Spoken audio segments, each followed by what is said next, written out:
தேர்தல் குறித்துண்டான ஒரு சில செய்திகளை நான் உங்களுடன் பகிர்ந்து கொள்ளலாம் என்று ஆசைப்படுகின்றேன்.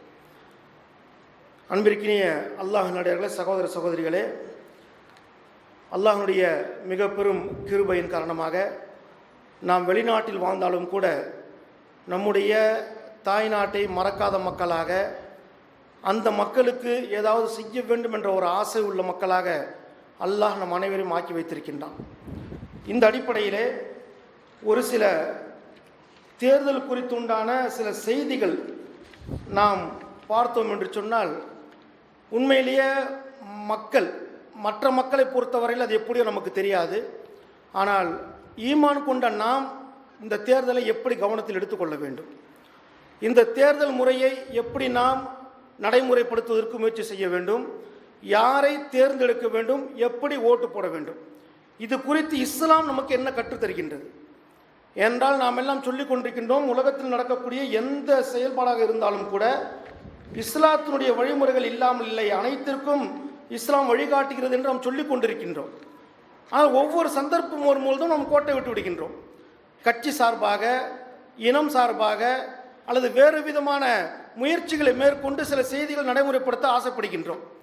ஆனால் இன்று நடக்கக்கூடிய இந்த தேர்தல் வரக்கூடிய 16ஆம் தேதி நடைபெறுகின்றது. 15வது சட்டமன்ற தேர்தல்.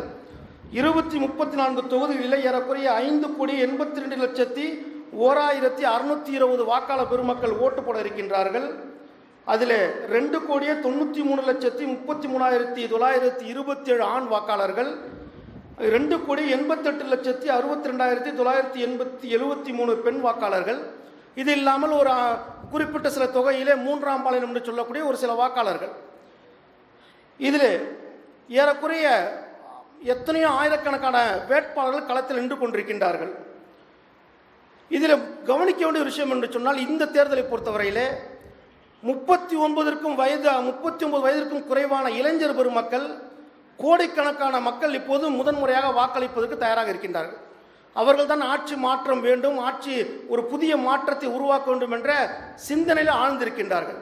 அதுவெல்லாம் ஒரு புறம் இருந்தாலும் கூட, இஸ்லாமிய பார்வையில் இந்த தேர்தல், ஆட்சி, அதிகாரம், அரசியல் இதுவெல்லாம் என்ன என்பதை ஒரு சில பழைய கால நிகழ்வுகளை எடுத்து கண் முன்னால் கொண்டு வந்து நிகழ்கால நடைமுறைகளையும் நாம் பார்த்தோம் என்று சொன்னால் எப்படி நடந்து கொள்ள வேண்டும் என்ற ஒரு விவரம் நமக்கு புரியும். அன்றைய காந்தி முதல் இன்றைய அரவிந்த் கெஜ்ரிவால் வரை சொல்லக்கூடிய ஒரே கோஷம் என்னவென்று சொன்னால், நாங்கள் ஆட்சிக்கு வந்தால் உமர் ரலியல்லாஹுடைய ஆட்சியை அமுல்படுத்துவோம் என்று தான் சொல்லிக் கொண்டிருக்கின்றார்கள். அப்படி என்ன உமர் ரலியல்லாஹு செய்து விட்டார்கள்? நோன்பு வந்தால் தான் அவங்களுடைய பிரச்சனை ஆரம்பிக்கும். நோன்பு வந்தால் தான் 20 8 பிரச்சனை ஆரம்பிக்கும் போது உமர் ரலியல்லாஹுடைய பிரச்சனை ஆரம்பிக்கும். ஆனால் தேர்தல் வந்தாலும் அவருடைய பிரச்சனைகள் ஆரம்பிக்கும். அப்படி உமர் ரலியல்லாஹு என்ன பண்ணிவிட்டார்கள் என்று சொன்னால், அவருடைய ஆட்சி காலங்களிலே நிறைய சம்பவங்கள் நமக்கு கொடிகட்டி பறக்கும். ஆனால் சின்ன சின்ன செய்திகளை மட்டும் நாம் பார்ப்பதற்கு கடமைப்பட்டிருக்கின்றோம். அதற்கு உமர் ரலியல்லாஹு ஒரு தடவை நகர்வலம் சென்று கொண்டிருக்கின்றார்கள். அந்த ஊரில் என்ன நடக்குது பார்ப்பதற்காக வேண்டி ஒரு தாயார் அடுப்பிலே வெறும் சட்டியை வைத்து தண்ணீரை ஊற்றி கொதிக்க வைத்துக் கொண்டிருக்கின்றார். அப்போது குழந்தைகள் அழக்கூடிய சத்தம் கேட்கின்றது. உமர் ரலியல்லாஹு போய் பார்த்து கேட்குறாங்க, என்ன இது சட்டியில் என்ன கொதிக்குது, பிள்ளைங்க அழுதுட்டு இருக்குது அப்படின்னு சொல்லிட்டு. அப்போ உமர் ரலியல்லாஹு அந்த பெண்மணி சொல்கின்றார், சாப்பிடுவதற்கு ஒன்றும் இல்லை, என்னுடைய பிள்ளைகள் பசியால் துடித்து கொண்டிருக்கின்றன, அந்த பிள்ளைகளை ஏமாற்றுவதற்காக வேண்டி வெறும் சட்டியிலே தண்ணீரை கொதிக்க வைத்துக் கொண்டிருக்கின்றேன், இதை பார்த்து கொஞ்சம் ஆறுதல் அடைந்து அப்படியே தூங்கி விடுவதற்காக என்று சொன்ன உடனேயே உமர் ரலியல்லாஹு பதறி போய்விட்டார்கள். நம்முடைய ஆட்சிக்கு அதிகாரத்துக்கு உட்பட்ட ஒரு இடத்தில் ஒரு ஏழை குடும்பம் தன்னுடைய குழந்தைகளை கூட கவனிக்க முடியாமல் இப்படி சிரமப்படுகிறது என்று சொல்லிவிட்டு நேராக தன்னுடைய இருப்பிடத்திற்கு சென்று பைத்துல் மால் பொருளை தன்னுடைய பணியாளரை விட்டு எடுக்க சொல்கின்றார்கள். எடுத்து தன்னுடைய முதுகிலே சுமக்கின்றார்கள். அப்போது அந்த பணியாளர் கேட்கின்றார், அமீருல் மூமினீனே, நான் சுமந்து கொண்டு வருகிறேன் என்று சொன்ன உடனேயே, இல்லை இல்லை, என்னுடைய செயல்பாடுகளை மறுமையில் நான் தான் சுமக்க வேண்டும், என்னுடைய ஆட்சிக்கு அதிகாரத்துட்பட்ட ஒரு இடத்திலே ஒரு பெண்மணி தன்னுடைய குழந்தைகளோடு கஷ்டப்பட்டு கொண்டிருக்கிறார் என்று சொல்லிவிட்டு அவர்களே முதுகில் தன்னை மூட்டையை சுமந்து கொண்டு வந்து அந்த பெண்மணி இடத்திலே கொடுத்து சமைத்து சாப்பிட சொல்லிவிட்டு சென்றார் என்று சொன்னால், அன்றைய அந்த அதிகாரம் மிக்கவர்களுக்கும் இன்றைய அதிகாரம் மிக்கவர்களுக்கும் உள்ள வித்தியாசத்தை புரிந்து கொள்ள கடமைப்பட்டிருக்கின்றோம். இன்னைக்கு யாராவது அப்படி இருக்காங்கன்னு சொன்னால், இல்லை, எரியிற வீட்டில் நெருப்பு பிடுங்குற ஆளுங்க தான் நம்ம ஆளுங்க நிறைய பேர் இருக்காங்க, குறிப்பாக நம்முடைய ஆட்சியாளர்கள் எல்லாமே. அப்போ உமர் ரலியல்லாஹுடைய ஆட்சியை கொண்டு வர என்று ஆசைப்பட்டு அதற்காக வேண்டித்தான். இன்னொரு தடவை ஹஸரத் உமர் ரலியல்லாஹு ஒரு இடத்துல போயிட்டு இருக்கிறாங்க, ஒரு ஆண் வீட்டிற்கு வெளியே நின்று பதபதைத்துக் கொண்டிருக்கின்றார். காரணம் கேட்ட உடனேயே என்னுடைய மனைவி பிரசவ வலியால் துடித்துக் கொண்டிருக்கின்றார், உதவி செய்வதற்கு ஆள் இல்லை என்று சொன்ன உடனேயே ஹஜ்ரத் உமர் நேராக வீட்டுக்கு போறாங்க. தன்னுடைய மனைவியை அழைத்து உடனே வாருங்கள் என்று கூப்பிட்டு கொண்டு நேராக அந்த வீட்டிற்கு வந்து அந்த பெண்மணிக்கு பிரசவத்தை தன்னுடைய மனைவி மூலமாக பார்க்க வச்சு தாயும் குழந்தையும் நன்றாக ஆன உடனேயே கையிலே குழந்தையை கொடுத்துவிட்டு இல்லம் சென்று திரும்பி விடுகின்றார்கள். இப்படிப்பட்ட ஆட்சியாளர் ஹஜ்ரத் உமர் ரலியல்லாஹு தஆலா அவர்கள், அதிகாரம் மிக்கவர்கள். இன்னும் சொல்ல போனால் ஹஜ்ரத் உமர் ரலியல்லாஹு அவர்கள் ஒவ்வொரு நாள் இரவிலும் மதீனாவினுடைய வெளிப்புறங்களுக்கு செல்வார்களாம். அங்கு வாழக்கூடிய பல ஏழை மக்களுக்காக வேண்டி தண்ணீர் இறைத்து கொடுப்பது, அவர்களுக்கு தேவையான உதவிகள் செய்வது என்றெல்லாம் தன்னுடைய ஆட்சியிலே வழமையாக்கி கொண்டிருப்பதை நமக்கு வரலாற்று நூல்கள் தெளிவுபடுத்தி காட்டிக் கொண்டிருக்கின்றன. இன்னொரு இடத்திலே ஹஜ்ரத் உமர் ரலியல்லாஹு அவருடைய ஆட்சி காலத்திலே ஒரு பக்கத்து நகரத்திலே பைத்துல் மாலுடைய பொருட்களை கணக்கிட்டு இருக்கும் பொழுது ஒரே ஒரு தீனார் விழுந்து விட்டது. அந்த ஆட்சியாளர் நேராக அந்த அதிகாரி கவர்னர் நேராக கொண்டு வந்து உமர் அந்த பொருளை கொடுப்பதற்கான வருகின்றார். ஒரு தீனார் காசை ஹஜ்ரத் அப்துல்லா இப்னு உமர் விளையாடி கொண்டிருக்கின்றார்கள். அப்போ அவர்கிட்ட கொடுத்துட்றாங்க. கொடுத்து இதை வாப்பாட்ட கொடுத்துருன்னு சொல்கிறாங்க.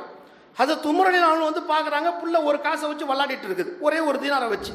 அப்போ கேட்குறாங்க, ஏது இந்த காசு அப்படின்னு சொன்னோம். இல்லை, இந்த மாதிரி அந்த ஏரியாவினுடைய அந்த பகுதியினுடைய ஒரு ஆளுநர் பைத்துல் மால் காசு என்கிட்ட கொடுத்துட்டு போயிருக்காரு வாப்பா அப்படின்னு சொன்னோன்னே உடனே ஹஜ்ரத் உமர் அவர்கள் எங்கே அதை அந்த பிள்ளை ஏதாவது தொலைத்து விடுமோ ஏதாவது செஞ்சு விடுமோன்னு சொல்லிட்டு பயந்து ஹஜ்ரத் அப்துல்லா இருந்து அந்த பொருளை வாங்கி பைத்துல் மாலை கொண்டு போய் சேர்த்துடுறாங்க, அந்த ஒரே ஒரு தீனாருக்காக வேண்டி. ஆக இப்படிப்பட்ட ஆட்சிகளை செய்தவர் ஹஜ்ரத் உமர் ரலியல்லாஹு என்பதற்காக வேண்டித்தான் நம்முடைய இந்தியாவை ஆட்சி செய்யக்கூடியவர்கள், பல்வேறு மாநில ஆட்சி செய்யக்கூடியவர்கள்லாம் ஹஜ்ரத் உமர் ரலியல்லாஹு ஆட்சி வரணும் ஆட்சி வரணும் ஆட்சி வரணும் கூப்பாடு போடுறாங்க. இது ஒரு பக்கம். இது பழைய கால நிகழ்வுகள். இப்போ நிகழ்காலத்திற்கு வருவோம். இப்போ நிகழ்காலத்தில் தேர்தல் நம்மை நெருங்கி வந்து கொண்டிருக்கின்றது. நம்ம நிறைய பேர் என்ன நினச்சிட்டு இருக்கோம் அப்படின்னு சொன்னால், தேர்தல் நடந்துட்டு போட்டுமே, நமக்கு அதுக்கு என்ன சம்பந்தம்? இஸ்லாமியர்களுடைய பெரும்பான்மையினுடைய கருத்து இதுதான், நமக்கு அதுக்கு என்ன சம்பந்தம்? ஏன்னா நாம் வாழக்கூடிய ஒரு இந்திய நாடு என்பது முழு முதலாக ஒரு இஸ்லாமிய நாடு அல்ல, இஸ்லாமிய சட்டத்திட்டங்கள் கட்டுப்படுத்தக்கூடிய நடைமுறைப்படுத்தக்கூடிய ஒரு நாடு அல்ல. அப்போ முஸ்லீம்கள் நாம் என்ன செய்யணும்? நாம் நம்ம இஷ்டத்துக்கு போகலாமே அப்படின்னு நினச்சிட்டு இருக்காங்க நிறைய பேர் மக்கள். நமக்கு அதுக்கு சம்பந்தம் இல்லை அப்படின்னு நிறைய பேர் அரசியலை விட்டு ஒதுங்கி போயிடுறாங்க. அல்லது ஓட்டு போடுவதை கூட என்ன செய்யறாங்கன்னு சொன்னால் ஓட்டு போடாமல் இருக்கிறாங்க. அதை ஏன் இங்கேருந்து பேசுறீங்க, நீங்கள் ஊரில் போய் பேசணும் அப்படின்னு சில பேர் கேட்கலாம். நாம் இங்கே பேசுறதுக்கு காரணம், நம்முடைய ஓட்டை நாம் போடாவிட்டாலும் கூட மற்றவர்கள் போடுவதற்கு காரணமாக இருக்கக்கூடாது. நம்முடைய குடும்பத்தார், நம்முடைய நண்பர்கள் எல்லாம் அந்த ஒரு காரியத்தை செய்துட்டு நம் தூண்டுகோலாக இருக்க வேண்டும். ஏனென்று சொன்னால், இஸ்லாம் 3 விஷயங்களை நமக்கு வலியுறுத்துகின்றது.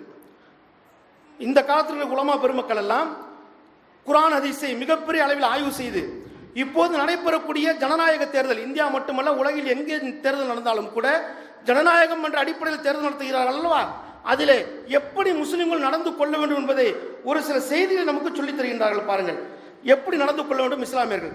ஓட்டு போடுவது என்றால் என்ன?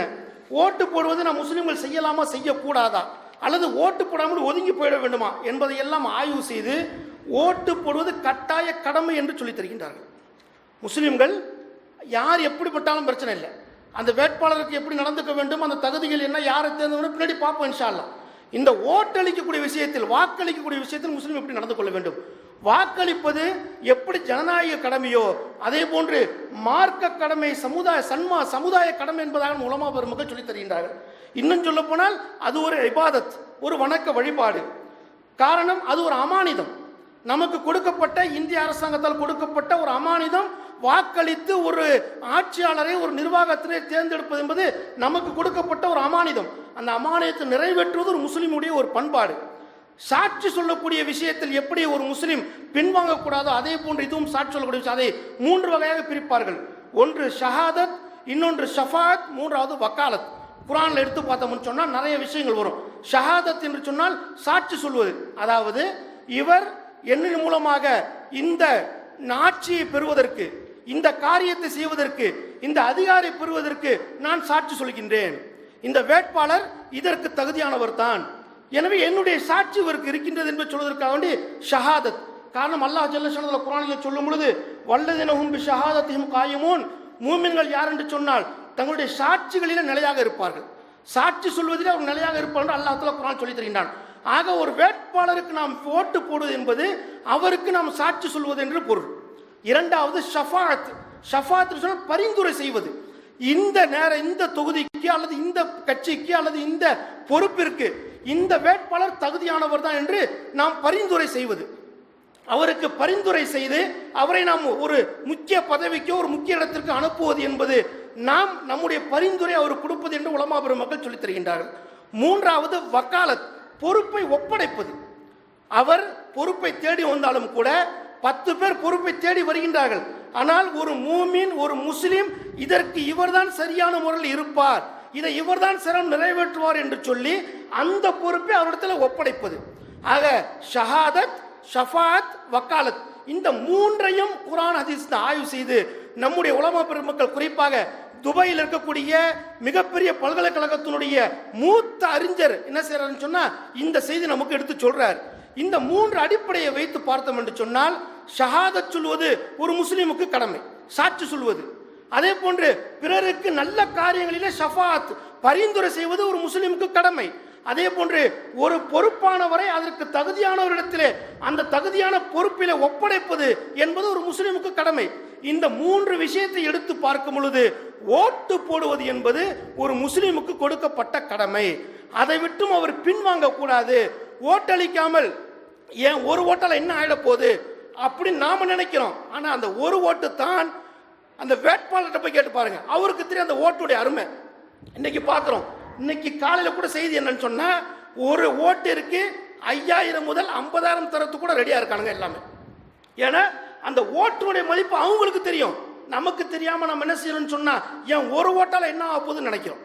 ஆனா ஒவ்வொருத்தரும் இப்படி நினைச்சோம்னு சொன்னா, ஒரு ஓட்டால் ஆட்சி இழந்தவர்கள் அதிகம் பேர் இருக்காங்க, ஒரு ஓட்டால் வெற்றி வாய்ப்பு இழந்தவர்கள் அதிகம் பேர் இருக்கிறாங்க, ஒரு ஓட்டால் ஜெயிச்சவங்க அதிகம் பேர் இருக்கிறாங்க. அப்போ நாம என்ன செய்யணும்னு சொன்னா, ஒரு முஸ்லிம் நம்முடைய இந்த ஓட்டு, இந்த வாக்களிப்பு என்பது ஒரு மாற்றத்தை ஏற்படுத்தும், கண்டிப்பாக ஒரு மனமாற்றத்தை கொடுக்கும், ஒரு ஆட்சி மாற்றத்தை கொடுக்கும், ஒரு மக்களுடைய வாழ்க்கையை மாற்றும் என்ற ஒரு நிய்யத்தின் அடிப்படையில் கொடுக்க வேண்டும். இன்னமலாமாலும் பின்னியாத் என்று சொல்வார்கள். நாம் செய்யக்கூடிய அமல்களும் எண்ணங்களை பொறுத்து. வெறுமனே ஒருத்தர் என்ன பண்றாருன்னு சொன்னா, போய் முகத்தை கழுவிட்டு வந்துடுறாரு, கையை காலை கழுவிட்டு வந்துடுறாரு, வந்து தொழுவ முடியுமா? முடியாது. அவரு கையை காலை முகத்தை கழுவும் போது ஒழு செய்கின்ற நிய்யத்து இருக்க வேண்டும். அப்படி இருந்தா தான் அதற்கு பேர் சுத்தம் இஸ்லாம் சொல்லுது. அவர் வந்து என்ன செய்ய முடியும் சொன்னா தொழுக முடியும். அதே போன்று ஒருத்தர் வந்து நேரா வரார், வந்து அல்லாஹ் அக்பர் அல்லாஹ் அக்பர்னு சொல்லிட்டு சும்மா தக்பீர் கட்டுறாரு, ருக்குல குனிஞ்சு போறாருன்னு சொன்னா அதற்கு பேர் தொழுகை என்ன சொன்னா தொழுகை கிடையாது. என்ன தொழுக போறோம், எதற்காக தொழுக போறோம், எதை நோக்கி தொழுக போகின்றோம், யாருக்காக தொழுகின்ற நிய்யத்து நம்ம இடத்துல இருக்க வேண்டும். அந்த நிய்யத்து இருந்தால்தான் அந்த தொழுகை தொழுகையாக எடுத்துக்கொள்ளப்படும். ஆக நம்ம ஓட்டு அளிக்க செல்லும் பொழுது, ஓட்டுக்காக வேண்டி ஓட்டு போட போகும் பொழுது நம்மிடத்தில் நிய்யத்து முக்கியம். ஆமா எவன் வந்தா என்ன அப்படின்னு நினைச்சிட்டு போனோம்னு சொன்னா எவன் வேணாலும் தான் வருவான். யாராவது நல்லவன் வரணும்னு நினைச்சிட்டு போனோம்னு சொன்னா நல்லவன் வருவான். ஏன்னா முஸ்லிம்களுடைய துவாக்கள், அந்த எண்ணங்கள், நிய்யத்துகளை அல்லாஹ் தஆலா ஒருபோதும் வீணாக்குவதே கிடையாது. நல்லா நினைச்சு பாருங்க, நாம் ஒரு நல்ல விஷயத்தை கை கொண்டு எடுக்கும் பொழுது, நல்ல நிய்யத்தில் அந்த வேலையை செய்யும் பொழுது கண்டிப்பாக அதில் கண்டிப்பாக வெற்றி கிடைக்கும்.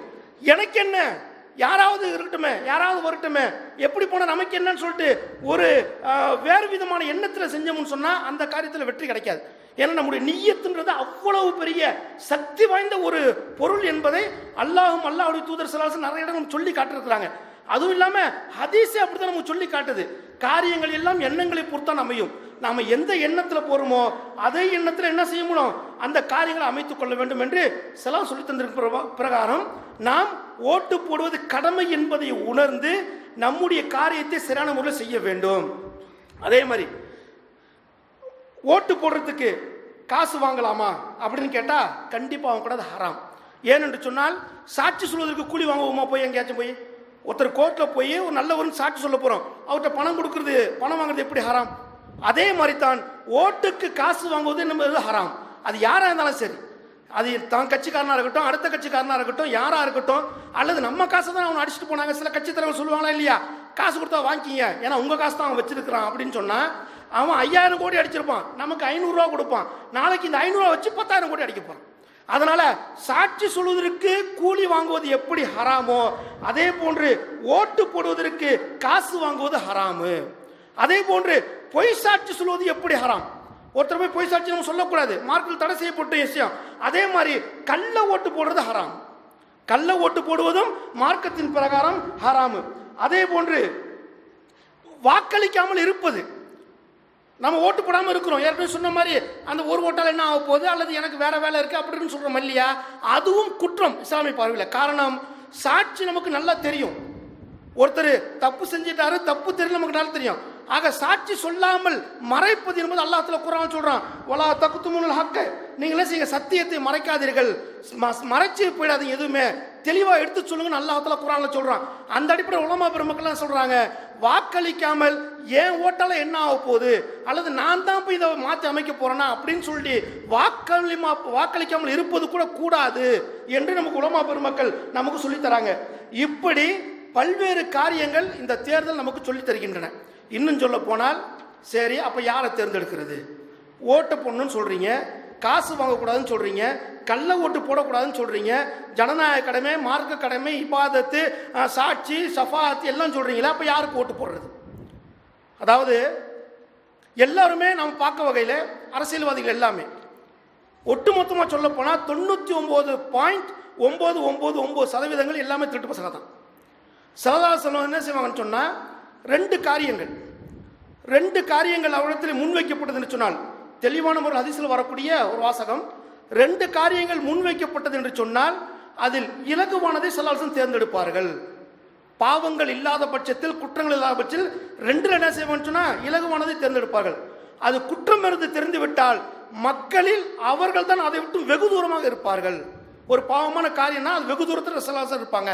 அப்போ நம்முடைய தொகுதியில் போட்டியிடக்கூடிய வேட்பாளர்கள் 10 பேர் நிற்கிறாங்கன்னு சொன்னால் நாம் கவனத்தில் கொள்ளணும், இவர் மீது ஏதாவது குற்றச்சாட்டுகள் இருக்கிறதா, இவர் கொலை பண்ணியிருக்காரா, கொள்ளடிச்சிருக்காரா, அல்லது ஊழல் பேர் வழியாக இருக்கிறாரா, பொதுமக்கள் சொத்தை சூறாடி இருக்கிறாரா, அல்லது பொதுமக்களுக்கு உதவி செய்யக்கூடியவரா, கூப்பிட்ட குரலுக்கு வரக்கூடியவர் என்பதை கொஞ்சம் சிந்தித்து பார்க்கணும். ஏனென்று சொன்னால் நாம் அவருக்கு சாட்சி சொல்ல போகின்றோம், நாம் அவருக்கு பரிந்துரை செய்ய போகின்றோம், நாம் அவருக்கு ஒரு பொறுப்பை ஒப்படைக்க போகின்றோம்.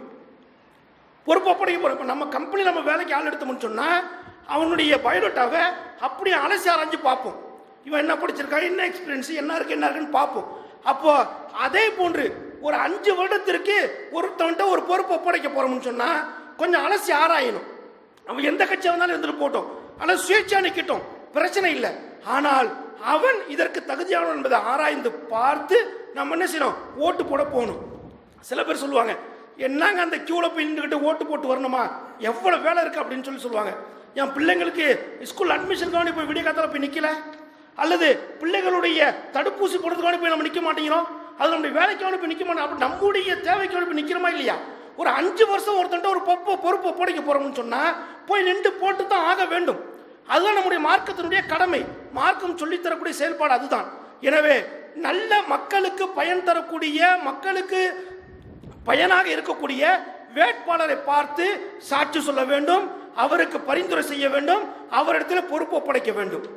அப்போ சில பேர் கேட்கலாம், எங்க கட்சி சார்பாக நிற்கிறாரு அல்லது ஒரு முஸ்லீம் வேட்பாளர் நிற்கிறார், என்னங்க பண்ணுறது கேட்குறமா இல்லை? இப்போ பிரச்சாரம் அப்படித்தான் பரவிட்டு இருக்கு. நான் ஒரு கட்சியில் இருக்கிறேன், அப்போ அந்த கட்சி சார்பாக கூட தான் ஓட்டு போட்டே ஆக வேண்டும் என்ற ஒரு முடிவின் இடத்துல இருக்கு. அல்லது ஒரு முஸ்லீம் வேட்பாளர் நிற்கிறார், இப்போ முஸ்லீம் அவங்களுக்கு போட்டுணுமா அப்படின்னு சொன்னால் சல்லாசன் 2 ஹதீஸ் நமக்கு தெளிவாக சொல்லித்தராங்க. எப்படி சொல்லித்தராங்க பாருங்க. சல்லாசன் சொல்லுறாங்க பாருங்க, இனவெறி என்பது கூடாது. இனவெறி, மொழிவெறி, மதவெறி, கட்சி வெறி, இயக்க வெறி, ஜமாத் வெறி, அமைப்பு வெறி, எப்படி எடுத்துக்கலாம்.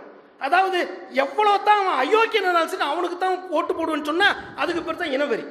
சல்லாசன் சொல்கிறாங்க, யார் ரசூலல்லாஹ், இந்த மாதிரி ஒரு சஹாபி கேட்குறாங்க, யார் ரசூலல்லாஹ், ஒரு மனிதர் தன்னுடைய கூட்டத்தாரை நேசிப்பது குற்றமாகுமா, அது இனவெறியான்னு கேட்குறாங்க. மினல் அஸ்பியத்தி யுஹிப்பு ரஜுல் கௌமா, தன்னுடைய ஒரு மனிதன் தன்னுடைய கூட்டத்தாரை அளவுக்கு அதிகமாக நேசிக்கிறார், அது இனவெறி ஆகுமான்னு சொல்லி கேட்கும் பொழுது சிலர் சொல்றாங்க, லா வலாக்கின் மினல் மாசியத்தி அயுஹின ரஜுல் கௌமுஹும், இனவெறி எது என்று சொன்னால் ஒரு கூட்டம் அநியாயம் செய்து கொண்டிருக்கின்றது, அட்டூழியம் செய்து கொண்டிருக்கிறது, இருந்தாலும் அவருக்கு போய் உதவி செய்யறாங்கல்ல, அதுக்கு பார்த்தா இனவெறி. இது கண்டிப்பா கூடாது. ஒரு கட்சி நமக்கு நல்லா தெரியும், அந்த கட்சியில் நம்ம அடிப்படை உறுப்பினராக இருக்கலாம், அதற்காண்டி நிறைய பாடுபட்டுக்கலாம், ஆனா அவன் சமுதாயத்துக்கு துரோகம் செய்யக்கூடியவன், மக்களுக்கு என்ன செய்யக்கூடிய அநியாயம் பண்ணக்கூடியவன், ஊழல் பெருச்சாளி அல்லது ஊர் சொத்தை கொள்ளடிக்கணும்னு சொன்னா அந்த கட்சிக்கு ஒரு முஸ்லிம் எந்த காலத்திலும் அவன் ஆதரவு தரவே மாட்டான். அதே போன்று ஒரு முஸ்லிம் இருக்கிறான், ஒரு முஸ்லிமான ஒரு வேட்பாளர் நிற்கிறார், அவர் என்ன செய்யறாருன்னு சொன்னா அநியாயம் பண்றாரு, அட்டுழியம் பண்றாரு, மக்களை கெடுக்கிறாரு, முஸ்லீம் என்ற நிலைமைக்கு மாற்றமாக அவர் வேலை செய்யறாருன்னு சொன்னா அவருக்கு போய் நம்ம முஸ்லீம் கருத்துக்கான ஓட்டு போடக்கூடாது. ஓட்டு போட்டோம்னு சொன்னா அது இனவெறி. அந்த இனவெறியை நமக்கு தடுத்திருக்கிறாங்க. இன்னொரு இடத்துல சொல்றாங்க, யார் ஒரு மனிதர் அநியாயம் செய்யும்போது தன்னுடைய கூட்டத்தாருக்கு உதவி செய்கின்றாரோ அதுவும் இனவெறி தான், இந்த இனவெறி கூடாது என்று சொல்கின்றார்கள். இன்னொரு இடத்துல சொல்றாங்க ஸல்லல்லாஹு அலைஹி வஸல்லம், மன் நஸர கௌமஹு அலா கைரில் ஹக்கி ஃபஹுவ கல் பஈர் இல்லதி ருத்திய ஃபஹு யுன்ஸு பிதம்பிஹி. யார் ஒருவர் ஒரு கூட்டத்திற்கு அநியாயம் செய்து கொண்டிருக்கும் பொழுது உதவி செய்கின்றார் யாருன்னு சொன்னா, கிணத்துல உலக விழப்போற ஒட்டகம் இருக்குல்ல, அந்த ஒட்டகத்தினுடைய வாழை பிடிச்சிட்டு இருக்கிற மாதிரி. கிணத்துல ஒரு ஒட்டகம் உழ போகுதுன்னு வைங்களேன், அந்த ஒட்டகமும் உழுந்துரும், இவர் வாழை பிடிச்சி என்ன செய்யறாரு, காப்பாற்ற போறாரு. அநியாயமா போய் ஒட்டகத்துல செய்ய தப்பா போய் உழுவுது அந்த ஒட்டகம், இவர் காப்பாற்ற போறாருன்னா இவரும் சேர்ந்து உழுவார்னு அர்த்தம். ஆக ஒரு கூட்டம், ஒரு கட்சி, ஒரு இயக்கம், ஒரு ஜமாஅத்து, ஒரு இஸ்லாம் என்ற போர்வையிலே மக்களுக்கு மாற்றமாக யார் நடந்தாலும் அவர்களுக்கு நம்முடைய பரிந்துரையை செய்யக்கூடாது, உதவி செய்யக்கூடாது என்பதை ஸல்லல்லாஹு சொல்லி தந்திருக்கின்றார்கள். எனவே இப்படிப்பட்ட காரியங்கள் எல்லாம் எடுத்து பார்த்தோம் என்று சொன்னால், நாம் ஓட்டளிப்பது என்பது, ஓட்டு போடுவது என்பது நம்முடைய கடமை என்பது உணர்ந்து கொள்ள வேண்டும். நேரத்தின் கருதியோ அல்லது வேறு விதமான காரியத்தை வைத்தோ அல்லது வேறு விதமான பிரச்சனைகளை வைத்து நம்ம என்ன செய்யக்கூடாது, ஓட்டு போடுறது விட்டும் நாம் என்ன செஞ்சிடக்கூடாது, மறுத்துவிடக்கூடாது. ஆனால் ஓட்டு கண்டிப்பாக போட வேண்டும். அதே போன்று நல்லவர்களை தேர்ந்தெடுக்க வேண்டும். அநியாயக்காரனுக்கு ஓட்டு போடக்கூடாது, கள்ள ஓட்டு போடக்கூடாது, ஓட்டு போடுறது காசு வாங்கக்கூடாது. அவன் என்னதான் நம்முடைய சமுதாயத்தை சேர்ந்தவன் இருந்தாலும் சரி, நம்முடைய கட்சியை சேர்ந்தவங்க சரி, அல்லது நம்முடைய இயக்கத்தை சேர்ந்தவன் இருந்தாலும் மக்களுக்கு பயன் தருபவனாக இருந்தால் மட்டும்தான் அவனுக்கு நம்முடைய ஓட்டை போட வேண்டுமே தவிர, நம்முடைய அந்த இடத்துல இனம், மொழி இதெல்லாம் பார்த்துட்டு நம்ம நினைச்சக்கூடாது, அநியாயத்துக்கு துணை போகக்கூடாது என்பதை இஸ்லாம் நமக்கு தெளிவான முறை சொல்லித் தருகின்றது. இன்னொரு விஷயம் ஸல்லல்லாஹு சொல்லித் தராங்க, யார் ஒருவர் ஒரு அநியாயத்தை தடுப்பதற்கு, அதை நிறுத்துவதற்கு வாய்ப்பு இருந்தும் அதை மறுக்கின்றாரோ, அதாவது எப்படின்னு சொன்னா, இப்போ ஒரு 5 வருஷம் ஓட்டு முடிஞ்சு இன்னொரு ஆட்சி வரப்போகுது, நம்முடைய ஓட்டு போடுவதன் மூலமாக ஒரு மாற்றத்தை ஏற்படுத்த முடியும்னு சொல்லி நம்ம நம்புறோம். இந்த நம்பிக்கையின் மாற்றமாக ஒருத்தர் ஓட்டு போடாம விலகி போறாரு. இதனால என்ன நடந்துட போகுதுன்னு சொன்னா, இவருக்கு அல்லாஹ் ஜல்லஷானஹு வ தஆலா அவர்கள் என்ன துன்பத்தை அனுபவிப்பார்களோ அதை இவர் மீது சாட்டி விடுவான் என்று ஸல்லல்லாஹு சொல்லி தராங்க. பாருங்க, அதாவது நமக்கு அநியாயத்தை தடுப்பதற்குண்டான சக்தி இருந்தும் அந்த அநியாயத்தை தடுக்கவில்லை என்று சொன்னால் அவர்களுக்கு கிடைக்கக்கூடிய தண்டனை இவருக்கும் சேர்ந்தே கிடைக்கும். உதாரணமா ஒருத்தர் அநியாயக்காரன், அவன் என்ன செய்யறான்னு சொன்னா, ஒரு தொகுதியில் 4 பேர் போட்டிடுறாங்க, அதுல ரொம்ப அநியாயக்காரன் ஒருத்தவன் போட்டிடுறான், அவன் 10,000 ஓட்டு வாங்கிட்டான். ரொம்ப நல்லவன் 9,999 ஓட்டு வாங்கிட்டான். அப்போ ஓட்டு போடாம நாம ஒருத்தர் 2 பேர் உட்கார்ந்துருக்கிறோம், 2 பேர் ஓட்டு போடல. நாம நினைச்சு அந்த ஓட்டை போட்டிருந்தா அவன் 10,000 ஓட்டு வாங்கி ஜெயிச்சிருப்பானா இல்லையா? அது அநியாயக்காரன் 10,000 ஓட்டு வாங்கி ஜெயிச்சு எல்லாத்தையும் நான் என்ன செய்யறான், வீணாக்குறான். இயற்கை வளங்களை கொள்ளடிக்கிறான், கனிம வளங்களை கொள்ளடிக்கிறான், ஊரே நாஸ்தி பண்றான். அப்படின்னு சொன்னா அந்த வேதனை, அந்த அனுபவம் நமக்கும் தான் கிடைக்கும். அல்லது அல்லாஹ் தஆலா கொடுக்கக்கூடிய வேதனை, அநியாயக்காரன் கொடுக்கக்கூடிய வேதனையில நம்மையும் அல்லாஹ் தஆலா சேர்த்துக் கொள்வான். காரணம், நாமுக்கு வாய்ப்பு இருந்தும் அதை தடுப்பதற்கு நாம் முயற்சி செய்யவில்லை என்றுதான். எனவே இவ்வளவு தெளிவான முறையிலே ஹதீஸும் குர்ஆனும் நமக்கு தகுதியான முறையில் நமக்கு சொல்லி காட்டிருக்கின்றன. அது மட்டும் இல்லாமல் ஹஜ்ரத் இப்னு மஸ்ஊத் ரலியல்லாஹு தஆலா சொல்றாங்க, 3 விஷயங்கள் மக்களிலேயே தொலைநோக்கு பார்வை உள்ளவர்கள், முஸ்லிம்கள் தொலைநோக்கு பார்வையுள்ளவங்களா இருக்கணும். இவனை ஜெயிக்க வச்சா இவன் கண்டிப்பா நல்லது செய்வான்ற தொலைநோக்கு பார்வை இருக்கணும். அதுல உலகத்திலே ரொம்ப முக்கியமானவங்க 3 பேர் தான் தொலைநோக்கு பார்வை உள்ளவங்க. ஒன்னு ஹஜ்ரத் அபூபக்கர் சித்திக் ரலியல்லாஹு அன்ஹு அவர்கள். அபூபக்கர் சித்திக் ரலியல்லாஹு அன்ஹு மௌத்தா போறதுக்கு முன்னாடி என்ன சொல்லிட்டு போயிட்டாங்க, ஹஜ்ரத் உமர் ரலியல்லாஹு கலீஃபா ஆகணும்னு சொன்னாங்க. உமர் ரலியல்லாஹு கலீஃபாவா ஆனாங்க. இந்த உலகம் இன்றளவும் அவர்களை பற்றி பேசிக் கொண்டிருக்கு, மறுமை நாள் வரை பேசிக் கொண்டிருக்கோம். அவ்வளவு தொலைநோக்கு பார்வை உடையவர்கள். 2வது யாருன்னு சொன்னா, ஹஜ்ரத் யூசுப் அலைஹிஸ்ஸலாம் அவர்களை வேலைக்கு அமர்த்தி அந்த நாட்டு அரசர். அவர் என்ன பண்ணாரு, யூசுப் அலைஹிஸ்ஸலாம் அவர்களை தன்னுடைய மனைவிடத்தில் கூட்டு போய் இந்த பிள்ளைய நல்லபடியா பாதுகாத்து வளருமா, காரணம் இவர் இந்த நாட்டிற்கு ஒரு மிகப்பெரிய பொறுப்புதாரியாக வருவார்னு சொல்லிட்டு தான் போனாங்க. அப்ப யூசுப் நபியுடைய அந்த பார்த்த உடனே அந்த தொலைநோக்கு பார்வை அவங்களுக்கு கிடைச்சிருச்சு. இவர் கண்டிப்பா இந்த நாட்டை சுபிச்சமாக ஒரு மறுமலர்ச்சி ஏற்படுத்துவார் என்ற ஒரு எண்ணம் அவர்களுக்கு வந்த உடனேயே யூசுப் நபி என்ன பண்ணாங்கன்னு சொன்னா அழகான முறையில் கொடுத்துட்டு போனாங்க. 3வது யாருன்னு சொன்னா ஹஜ்ரத் மூசா அலைஹிஸ்ஸலாம் அவர்கள், அது ஷுவைப் அலைஹிஸ்ஸலாம் அவருடைய 2 மகள்களில் ஒருவர். மூசா அலைஹிஸ்ஸலாம் அந்த ஃபிரௌனை விட்டு தப்பிச்சு ஒரு நாட்டுக்கு வந்துடுறாங்க. வந்த உடனேயே ஒரு இடத்துல உட்கார்ந்துருக்கிறாங்க, கிணத்துல தண்ணி பிடிச்சிட்டு கிடக்குறாங்க. அப்ப ஷுவைப் அலைஹிஸ்ஸலாம் 2 பிள்ளைங்க வராங்க. 2 பிள்ளைங்க தண்ணி பிடிக்காம நிக்கிறாங்க. அப்போ மூசா நபி கேட்குறாங்க, ஏன் தண்ணி பிடிக்காம நிற்கிறீங்க அப்படின்னு. இல்லை, அந்த மக்கள்லாம் தண்ணி பிடிச்சிட்டு போன பிறகு தான் நாங்கள் பிடிக்க முடியும் அப்படின்னு சொன்ன உடனே மூசா அலைஹிஸ்ஸலாம் என்ன பண்ணுறாங்கன்னு சொன்னால் அந்த 2 பேருக்கும் தண்ணியை பிடிச்சி கொடுக்குறாங்க. அப்போ 2 பேரும் கூட்டு போகிறாங்க. என்னன்னு சொன்னால் வாங்க எங்கள் வாப்பாட்ட நாங்கள் உங்களை கூட்டு போகிறோம், உங்களுக்கு நல்ல கூலியை வாங்கி தரோம்னு சொல்லிட்டு. அப்போ அது 2 பேரில் ஒருத்தவங்க சொல்கிறாங்க, தந்தையே இவர் திறமையானவர், இவர் மக்களுக்கு உதவி செய்யக்கூடியவர், எனவே இவரை நீங்கள் வேலைக்கு அமர்த்திக் கொள்ளுங்கள் என்று அந்த 2 பேரில் ஒருத்தர் சொன்னதை நமக்கு குர்ஆன் சொல்லி காட்டுது. அப்போ இந்த தொலைநோக்கு பார்வை என்பது முஸ்லிம்களுக்கு வேண்டும். ஒருத்தரை தேர்வு செய்கிறோம் அப்படின்னு சொன்னால் அந்த தேர்வு செய்பவர் மக்களுக்கு பயன் தரக்கூடியவராக இருப்பாரா என்பதை தொலைநோக்கு பார்வையுடன் தேர்வு செய்தான் நாம் கண்டிப்பாக ஓட்டு போட வேண்டும். நமக்கு போடக்கூடிய வாய்ப்பு இல்லைனாலும் கூட நம்முடைய வீட்டில் இருக்கக்கூடிய நம்முடைய உறவுகள், நம்முடைய நட்புகள் எல்லாரையும் ஓட்டு போட வைக்க சொல்லணும். காரணம், நம்முடைய ஓட்டின் மூலமாக கூட ஒரு மாற்றத்தை ஏற்படுத்த முடியும், நம்முடைய ஓட்டின் மூலமாக ஒரு மலர்ச்சியை ஏற்படுத்த முடியும். எனவே ஓட்டு போடாமல் இருக்கக்கூடாது. மார்க்கத்தின் பிரகாரமும் அது தவறு என்பதை நமக்கு பல்வேறு குர்ஆன் ஹதீஸ்களும் ஆயத்துகளும் சொல்லித் தருகின்றன. அப்படி இல்லை என்று சொன்னால் ஸல்லல்லாஹு இறுதியாக ஒரு ஹதீஸ் சொல்லி தந்திருக்காங்க, கமா தக்கூனு யுவல்லா அலைக்கும், நீங்கள் எப்படி இருக்கீங்களோ அப்படித்தான் உங்களுக்கு ஆட்சியாளர்கள் நியமிக்கப்படுவார்கள். நாம் எந்த மனநிலையில் இருக்கிறோமோ அதே மாதிரி தான் ஆட்சியாளர்கள் நியமிக்கப்படுவார்கள். நாம விட்டேத்தியா ஒண்ணுமே தெரியாம எதுக்கு நமக்கு வம்புன்னு சொல்லி இருந்தோம்னு சொன்னா நம்மை பாராமுகமா இருப்படி நம்ம மீது கவனம் செலுத்தாத ஆட்சியாளர்கள் நம்ம மீது நியமிக்கப்படுவார்கள். ரசூலுடைய ஹதீஸ் அதுதான். நாம பாருங்க, எப்படியெல்லாம் நம்ம இந்திய நாட்டிலோ அல்லது இலங்கை நாட்டிலோ மற்ற நாட்டுகளிலோ நாம நம்ம குடும்பம் நம்மன்னு பார்த்துட்டு போயிருக்கோம். அடுத்த சமுதாயத்தை கவனிக்காம அடுத்தவங்களுக்கு எதுவும் பண்ணாம இருந்தோம்னு சொன்னா நம்மளை கவனிக்காம தான் நமக்கு என்ன செய்வான், இந்துத்துவ சக்தி நம்ம ஆட்சி படைச்சிட்டு இருக்கு. அப்ப இந்த வரக்கூடிய இந்த தேர்தலும் கூட நாம் நம்மை கவனிக்காமல் நம்முடைய சமுதாயத்திற்கு உதவி செய்யாமல் அந்த தொலைநோக்கு திட்டங்கள் பார்வைகள் இல்லாமல் செயல்பட்டோம்னு சொன்னா நம்மை அடக்கி ஆளக்கூடியவர்கள் தான் என்ன செய்வாங்க, ஆட்சியில் அமர்த்தப்படுவார் என்பதை நமக்கு சலாசம் சொல்லி தந்துட்டு போயிருக்கிறாங்க. எனவே இப்படியெல்லாம் கொஞ்சம் அலசி ஆராய்ச்சி பார்த்தோம் என்று சொன்னால் நிறைய செய்திகள் புதைந்து கிடக்கின்றன. இப்போ வாட்ஸ்அப் காலம், ஃபேஸ்புக் காலம், நிறைய தகவல்கள் கொட்டிக்கிட்டே இருக்கும். எனவே இதையெல்லாம் கவனத்தில் கொண்டு நாம் அனைவரும் கண்டிப்பாக வாக்களிக்க செல்ல வேண்டும் என்பதை கேட்டுக்கொள்வது மட்டுமல்ல, நோட்டாவுக்கு போடலான்னு சில பேர் தயாராக இருப்பாங்க. இந்த 49 ஓ அப்படின்னு சொல்லிட்டு தயவுசெய்து அதுக்கு யாரும் போட்டுறாதீங்க. ஏன்னா சில பேர் பரப்பிட்டு இருப்பாங்க. நோட்டால போட்டோம்னு சொன்னால் ஒரு மாற்றத்தை ஏற்படுத்த முடியும். உதாரணமாக ஒரு தொகுதியில் ஒரு 1000 ஓட்டு பதிவாகுது, அதில் 70 ஓட்டு நோட்டாக போயிடுச்சு, மிச்சம் 30 ஓட்டு இருக்குன்னு வைங்களேன். அதில் ஒருத்தர் 12 ஓட்டு, இன்னொருத்தர் 10, இன்னொருத்தர் 8 ஏதோ வச்சிருக்காங்க. அப்போ என்ன செய்வாங்கன்னு சொன்னால் சில பேர் இப்படி பரப்பிட்டு இருக்காங்க, நோட்டாக்கு 70 ஓட்டு ஊந்துடுச்சு, அதனால அடுத்த எலெக்ஷன் இங்கே வைப்பாங்க அல்லது எலெக்ஷன் நடத்த மாட்டாங்கன்னு சொன்னால் தப்பு. அது அந்த நோட்டா 70 ஓட்டை தள்ளி விட்டுருவான் எலெக்ஷன் கமிஷன். இந்த 30 ஓட்டு இருக்கா இல்லையா, அதில் யார் 12 ஓட்டு வாங்கியிருக்கானோ அவன் தான் எம்எல்ஏ. விஷயம் அதுதான். அதனால் நோட்டாவுக்கு போடுவதன் காரணமாக எந்த மாற்றத்தையும் யாராலும் ஏற்படுத்த முடியாது.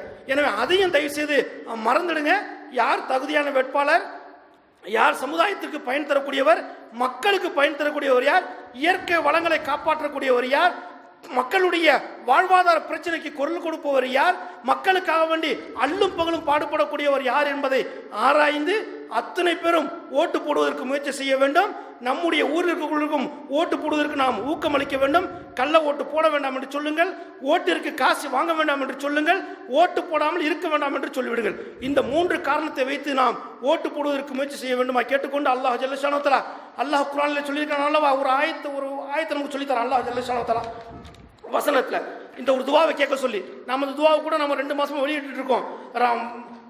யா அல்லாஹ், எங்களுக்கு என்ன செய்யணும்னு சொன்னா எங்கள் மீது அதாவது அநியாயம் செய்யக்கூடிய ஆட்சியாளர்களை நீ என்ன செய்ய அமர்த்தி விடாது.